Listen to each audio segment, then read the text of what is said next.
L'appareil que l'on achète précisément pour que cela n'arrive pas est aujourd'hui le principal suspect. Environ 594 bitcoins, soit près de 38 millions de dollars, ont quitté quelques 500 adresses à signature unique en 25 minutes, réparties sur 4 blocs consécutifs. CoinKit, la société derrière le portefeuille physique Coldcard, publie un avertissement. Toute personne ayant généré sa phrase de récupération sur un appareil Mark III doté du micrologiciel 4.0.1 ou supérieur peut voir ses fonds menacés.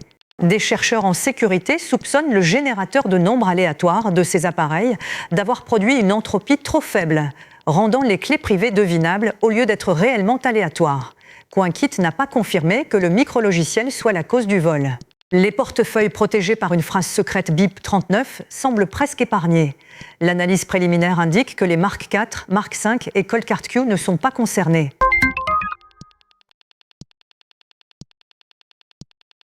Vous pouvez désormais demander à ChatGPT d'envoyer de l'argent à quelqu'un en crypto-monnaie. Et il le fait vraiment.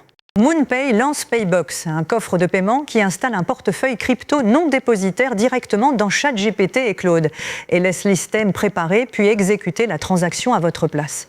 Vous connectez un portefeuille et vos moyens de paiement, décrivez en langage courant ce que vous voulez, qu'il s'agisse d'un échange de jetons, d'un transfert entre chaînes ou d'une opération de finance décentralisée, puis validez chaque transaction avec une clé d'accès.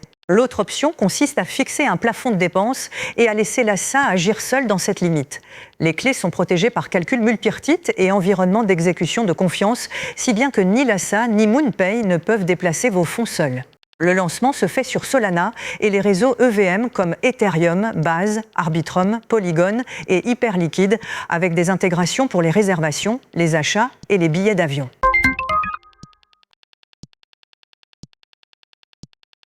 Les navires traversant le détroit d'Ormuz devaient payer pour passer et la facture pouvait être réglée en bitcoin.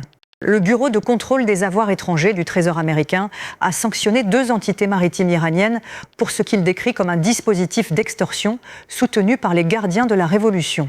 Hormuz Safe Marine Services Authority et Persian Gulf Marine Insurance Company auraient contraint des navires de commerce à souscrire une assurance obligatoire pour franchir le détroit, une couverture qui, selon les mots du Trésor, protège les navires de risque que l'Iran crée lui-même en grande partie. Hormuz Safe a été développé par le ministère iranien de l'économie et accepte le bitcoin ainsi que d'autres actifs numériques pour régler les primes, plaçant la crypto au cœur d'une affaire de contournement de sanctions.